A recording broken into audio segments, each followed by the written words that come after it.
Hello and welcome to the News 9 Plus show on the world's first news and current affairs OTT platform, News 9 Plus, as well as News 9 Live.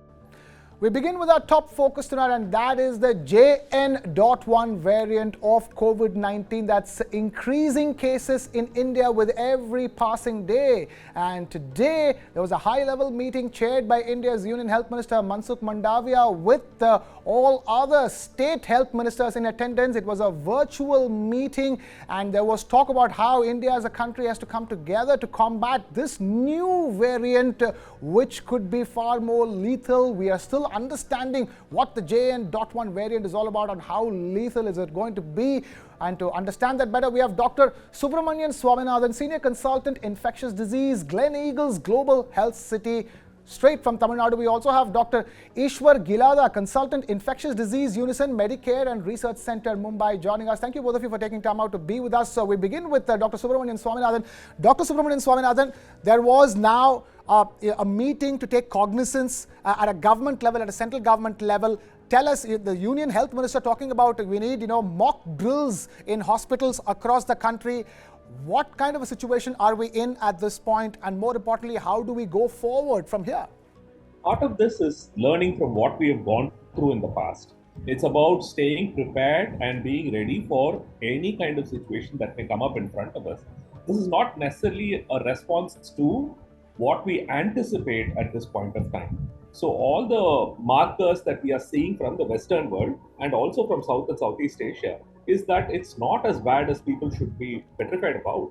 But having said that, it's always good to be prepared and make sure you don't have any gaps in the care paradigm so that care is seamless, there is no panic being meted out to the public.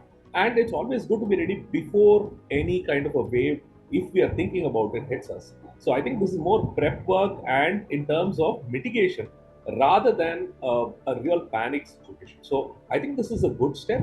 I think if we can come up with common sense directives to the general public and capacity building, it is a good thing in the long run, not just for COVID, but for any public health issues that may come up in the future. Right, stay with us. We also have Dr. ISHWAR GILADA now joining us. Dr. ISHWAR GILADA, the question here at this stage is that how do hospitals prepare themselves for something like this? Even if they get orders from the state health ministry or the central government, are we in a much better prepared state today to deal with a brand new COVID-19 variant than we were before? Yeah, we are actually pandemic prepared. We are much better than before. We have enough of medical manpower, we have enough of oxygen, ICU beds, ventilators, and whatever required medicines are there. What we need to prepare for is the vaccine, because the previous vaccine will not work. So we need to have a vaccine which will also work for this JN.1. And therefore, we need to alert the vaccine makers, and government may have to buy as a pre-purchase, because if government do not do pre-purchase, they will not manufacture the new vaccine. It's good that Government of India, particularly ICMR, has shared the newer strains with them so that they can be prepared to some extent. Secondly, we need to do genome sequencing continuously to understand whether it remains JN.1 or there are some new subvariants coming. And number three, we should do wastewater surveillance, and that is the cheapest method.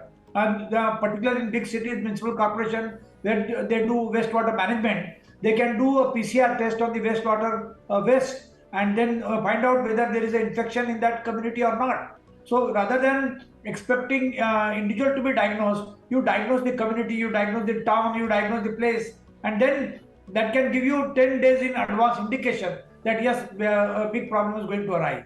So RT-PCR being a very sensitive test is a good test to find out even from the wastewater, and this is not a new technology. It is a 100-year-old technology. It was used for the first time in Ireland to detect enteric fever or typhoid infection.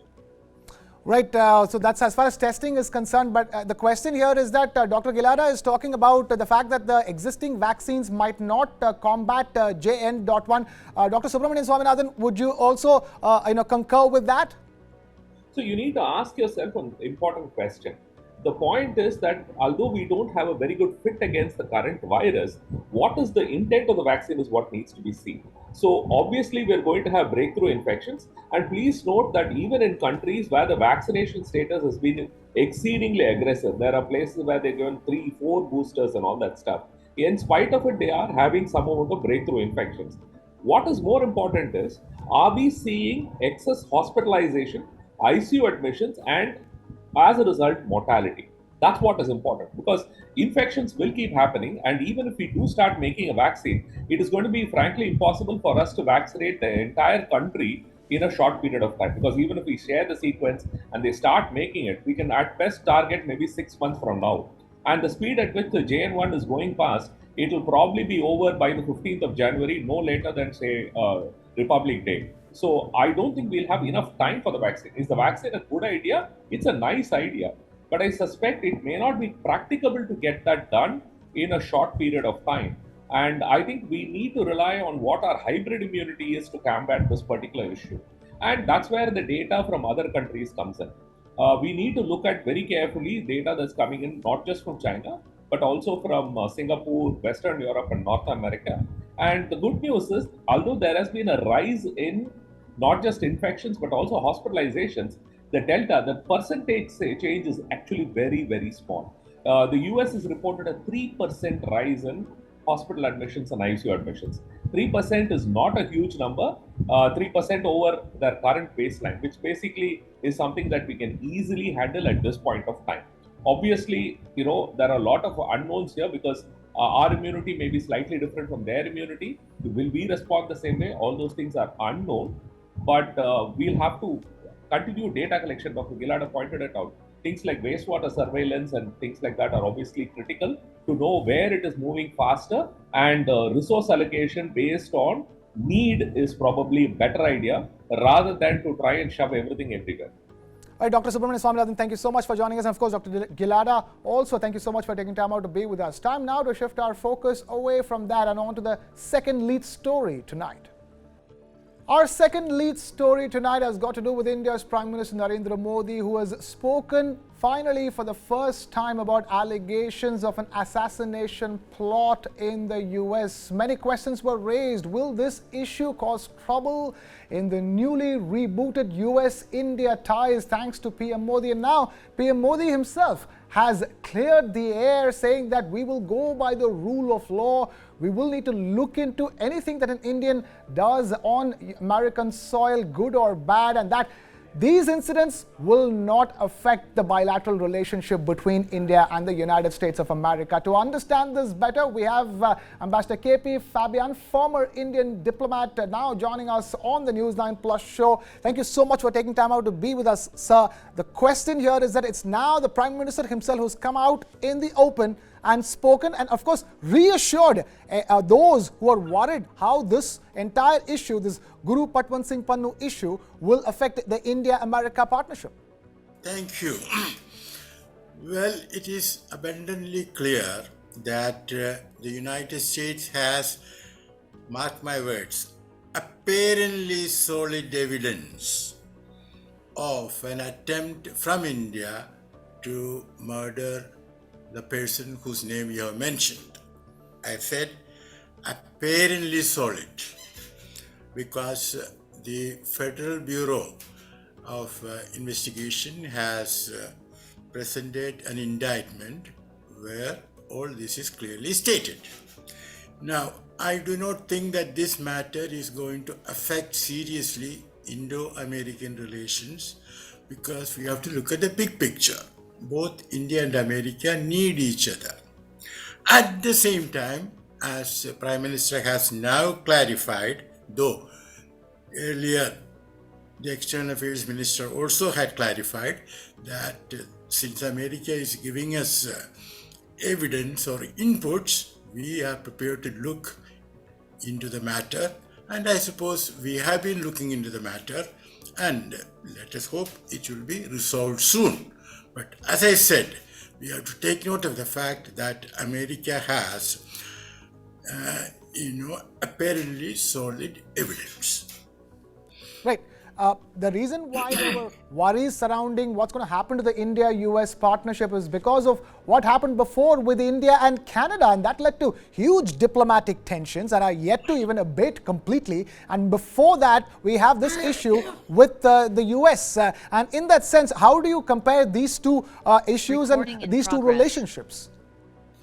Well, the way India reacted to the credible, I repeat, the so-called credible allegations, quote unquote, from Canada is different because Canada did not give any proper input, whereas America has. But at the same time, we have to recognize that America, Canada, United Kingdom, Australia, and New Zealand, they form the so-called Five Eyes, and they exchange intelligence regularly. So now, in the case of this Panoon case, there is reference to Nija killing. So all these are interrelated. Right.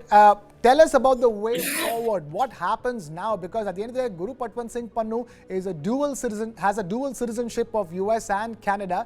And, India has designated him as a terrorist, but he calls himself an activist. And at the end of the day, this is about another Indian who was plotting to kill Guru Patwant Singh Pannu. So in that sense, how much impact do you think this latest clarification from the Prime Minister himself have on the entire issue? Now, as I said, India has now, at the level of the Prime Minister, reiterated that it would look into the matter very seriously. So, its Prime Minister has only repeated what earlier had been said at lower levels. So, in that sense, there is nothing new, but then fact of the matter is the man himself saying it, and that will definitely be heard by no less than the US President Joe Biden. You are right. And that should hopefully clear up the mess going forward. Are you expecting a positive resolution to all that's been going on so far? Well, I expect India and the United States to be in touch with on this matter and to resolve it as soon as possible. Okay. The only question here is that, this is coming from the Prime Minister. What happens at the diplomat level once the Prime Minister makes a statement like this, Mr. Fabian? Well, at the diplomatic and intelligence level, the matter has to be further pursued, and I take it that it is being done. Okay. Please understand that the Prime Minister's statement is not the beginning of the attempt to resolve the matter. The attempt to resolve the matter has been underway for quite some time. Okay. The only hope is that now that there's a statement of the Prime Minister, the attempts and the process of resolving the matter can only hasten up further, isn't it, Mr. Fabian? Absolutely. Absolutely. It will certainly hasten up. Okay. And what do you think needs to be done, apart from this personal clarification from the Prime Minister, to resolve the issue, in your opinion? Well, that is for the intelligence agencies of the two countries to work out. And as I said, they are working it out. But we also have to watch closely what happens in New York, the indictment. And you would have also seen that there is a matter of Gupta, who is in the Czech Republic, about whom his family has gone to the Supreme Court. And as you might have read, the Czech government has said that India has no jurisdiction in the matter. Okay. But what we do know so far is that Mr. Nikhil Gupta paid $100,000 as money to get Guru Patwant Singh Pannu assassinated. Well, he paid $15,000. $100,000 was the agreed sum, but as far as we know, only $15,000 has been paid, as you know, in dollar bills. But what might happen is that he will be extradited to the United States as demanded by the United States Embassy in Prague, and then he will have to appear before the court in New York. So what he might say will be of great importance. So you're saying that now the greater clarity will come once Nikhil Gupta speaks in court. Then we will get a better understanding of what exactly has been going on. Yes. And also, I have read in the American newspapers that Nikhil Gupta himself had been recruited by the United States intelligence. After all, why did he leave suddenly on the 30th of June for Praha? Okay. Because it is believed, I'm not in it. It is believed that the Americans were trying to get him out of India. Okay. Whereas the allegation is that he was doing it at the behest of an Indian government official. But then we will have to wait for more clarity on that. But for now, Mr. Fabian, thank you so much for taking time out to be with us here on the News 9 Plus show. Our other big story tonight has got to do with Mr. Donald Trump. Donald Trump is now ineligible to run for the President of America's post. That's right. He has been declared as ineligible by a court in Colorado in the US, the first American president in history to be ineligible to run again. To understand what this means for Trump and for the upcoming US presidential elections, we have a couple of very special guests joining us. We have Ambassador Meera Shankar, former Indian ambassador to the US. And we also have Rabinder Sachdev, foreign affairs expert, joining us here on the News 9 Plus show. Thank you, both of you, for taking time out to be with us. I'm going to begin with Ambassador Meera Shankar. Tell us, there were always questions of whether Trump will be able to contest or not. We really thought up until now that there was nothing stopping him, especially considering how other candidates in the Republican Party have been faring. Trump still had a very good chance, but looks like now he's just been ruled out. Yes, I think the Colorado Supreme Court has held that Trump cannot be on the primary ballot for the Republican nomination in Colorado under Section 3 of the 14th Amendment, which basically says that any US official who has taken an oath to the Constitution but engages in insurrection or rebellion will be ineligible to stand. Now, the question is, because the court has also suspended the operation of its judgment till January 4th, giving Trump time to appeal to the Supreme Court. And this is certainly likely to go to the Supreme Court for a judgment. Many other similar challenges have been there, but a lower court in Colorado earlier had held that the president was guilty of inciting insurrection and rebellion, the former president, but that the president himself or herself was not covered under Section 3 of the 14th Amendment. It did not apply to the president. So these legal questions, I suppose, will be examined and addressed if and when Trump goes in appeal to the Supreme Court. Now, this ruling debars Trump from being on the ballot in Colorado, including the Republican primary ballot. But if Trump's appeal to the Supreme Court, which he has said he will be lodging, is admitted before January 4th, then the operation of this judgment is in suspension. It will be withheld till the Supreme Court takes a view. If, of course, the appeal is not accepted before 4th January, then the judgment will come into operation and Trump will not be able to get onto the ballot of Colorado.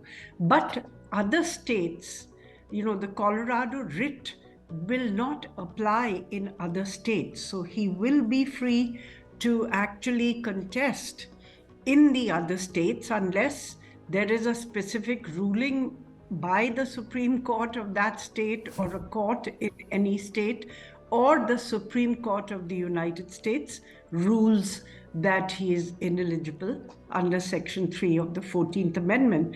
Now, this section was adopted in the wake of the 14th Amendment itself, and this section was adopted in the wake of the US Civil War in 1866. And it was essentially designed to prevent former Confederate supporters who had participated on the secessionist side in the Civil War from actually running for office, government office in the United States. So it's a clause which has been used very rarely in recent times, and certainly for a potential presidential candidate, it's something which Right. would be a first. Right, Rabindra Sachdeva, if I were to ask you as a foreign affairs expert, is it all over for Trump? Do you see other states also ruling just like the state of Colorado? No, it's never all over for Trump. Firstly, Can never count him out, can you? no, absolutely not. In fact, he monetizes this. See, each time, there is a legal case, a court hearing against him and all, his campaign goes out, runs email marketing campaigns and all, and raises funds, playing the victim card. So each such episode actually drives up his campaign money. His collections. That's one. Secondly, he'll continue to fight. But the point which you said, yes, what this has potential is that you see the US, as Ambassador was very well explaining, the US electoral system is different for each state. That is, each state has its own laws as to how it runs or conducts its own elections, right? Now, there have been already earlier some cases. I think there was a case in Minnesota recently on the same plea that insurrection, promoted by Trump, and therefore he should, under Section 3, not be eligible to get on the ballot. That was turned down, I think. But what this case will do is that, other than how this case proceeds, it will inspire and encourage more cases against him in other states also. There are some cases already ongoing. It will give them more momentum that, look here, Colorado upheld it. So that's the bigger problem for him, I think. That's one. Second, this case, it goes to the Supreme Court. There are some, twists in the tails. Now, the Colorado Supreme Court has given him till January 4th. But what the State Department of Colorado, which is in charge of conducting the elections of the primaries also, they're saying that they need to have the ballot printed by January 5. So will it be last minute and they'll say, okay, we cannot put Trump on the ballot still because it's still open, or Trump would be able to appeal in the Supreme Court? Then how long does Supreme Court take? The primary elections in Colorado, I think, are on the 4th of March or so. Will the case be disposed by then? No. If the case is ongoing, then okay, he will be there on the primary ticket and he will win the primaries probably. Long term, a theoretical scenario, it won't happen. But let's say, Colorado has, whoever wins Colorado amongst Democrat, Biden and Trump, let's say, will get 10 electors, right? And for the presidency, you have to gather 270 electors. So if in a very, theoretical scenario, hypothesis, that Trump cannot be on the ballot in Colorado and he's still contestant, then it means that he will not be able to, gather or contest. In any case, he's losing. Colorado is always Democrats, but those 10 electors cannot be, he won't have those 10 electors or the possibility of those 10 electors. So the problem, therefore, is not only this, the other states where these cases will start to be filed or moved ahead more. Okay, the only question I have to ask Ambassador Meera Shankar at this stage is that how do you see this in terms of law in the US? Are you seeing this particular ruling from the Colorado court setting a precedent for Donald Trump in other states as well? It will probably play out along political partisan lines. It's possible that states which are governed by Democrats and where there is a Democratic-dominated court, with judges appointed by the Democrats, could take a similar view. But even if you see the way the responses from both the parties have lined up, the Republicans have broadly come out in support of Trump. Vivek Ramaswamy has said he will himself withdraw from the ballot if Trump is not reinstated. And he's called on his other contenders of the Republicans to do the same. Ron DeSantis has also criticized it, so has Chris Christie. Okay. There are other Republicans who have criticized it. And then if you look at the Democrats, they have supported it and said there has to be accountability for what Trump did on January 6th, so that it doesn't happen again. So it's, the response has been broadly on partisan lines. Okay. But if more courts in the states start giving similar judgments, especially the Democratic nominated courts, then I do hope that the Republican Party itself may pause to think about Trump's winnability and how this is going to impact middle of the road and independent mainstream voters whose support will be essential to swing the presidential election. As of now, they don't show any signs of reconsidering. All right, no signs of reconciliation. I'm afraid we'll have to leave it at that. We've completely run out of time. And I'm going to thank Ambassador Meera Shankar and Robert Sachdev for taking time out to be with us here on the News 9 Plus show. India has deployed 2 warships off the coast of Aden amidst Houthi rebel attacks in the Red Sea. This after the US deployed the 10 nations naval force to protect ships from Houthi attacks. Codenamed Operation Prosperity Guardian, the force includes the UK, Canada, France, Bahrain, Norway and Spain. Yemen's Houthi rebels are attacking the commercial ships in the Red Sea in support of Hamas in its war against the Israelis. The attacks on commercial ships in the Red Sea risks pushing up the price of oil and other goods. Deepak Badana brings us this explainer on the rising crisis in the Red Sea. Yesterday, 2 destroyers from the Indian Navy, the INS Kochi and INS Kolkata, were sent to patrol the high seas off the coast of Aden to secure India's energy supplies. Just a day earlier, the United States launched Operation Prosperity Guardian, an expanded maritime protection force consisting of 9 nations that will secure the strategic Bab al-Mandab Strait. So why are some of the world's greatest powers suddenly heading to the Gulf of Aden? The answer lies in the intricate interplay between regional conflicts, maritime security, and global trade routes. This strait between Yemen on the Arabian Peninsula and Djibouti and Eritrea on the Horn of Africa connects the Indian Ocean and the Mediterranean Sea via the Red Sea and the Suez Canal. And it is a passageway for over 10% of seaborne crude oil. The attacks come from the Houthis, Yemeni rebels who are backed by Iran. The group is reportedly acting in solidarity with Palestinians. They have threatened to attack any ship bound for or leaving Israel without delivering humanitarian aid to Gaza.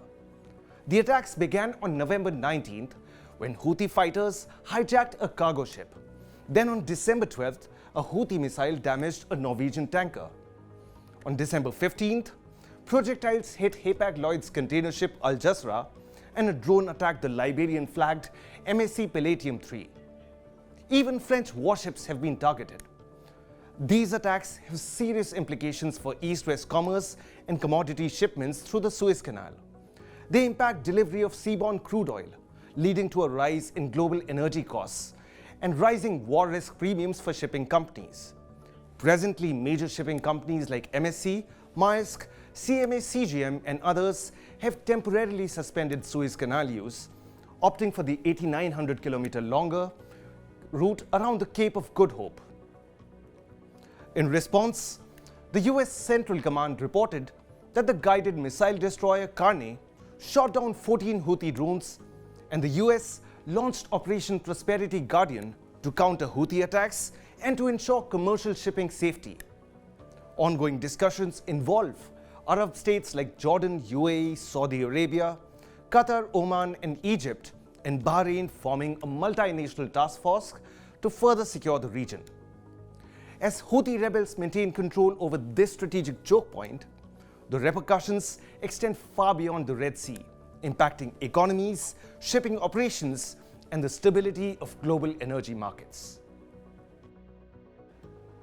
1/3 of all food in India is lost or wasted even before it's eaten.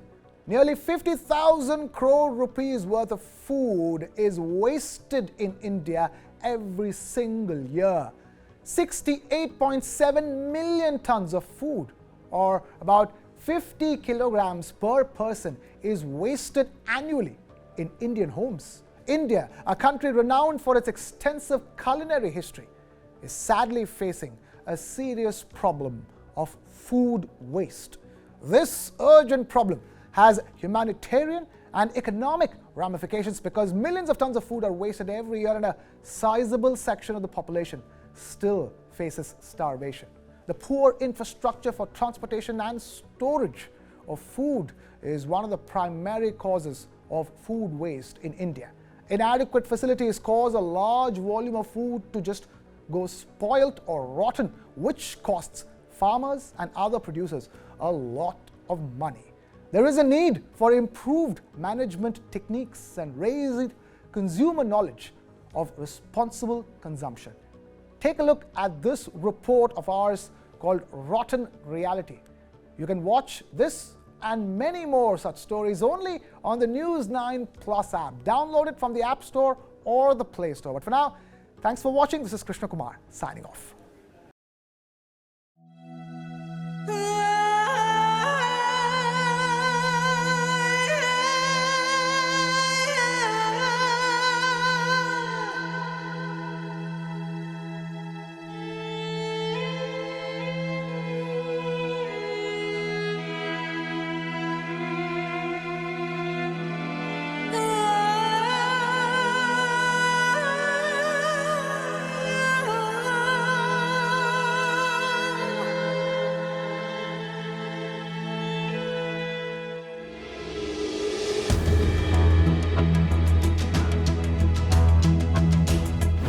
Every individual in India generates about 50 kilograms of food waste every year. This is enough to feed a typical Indian wedding procession. And India's food waste problem is worsening every day. It's evident in our streets, trash cans and landfills.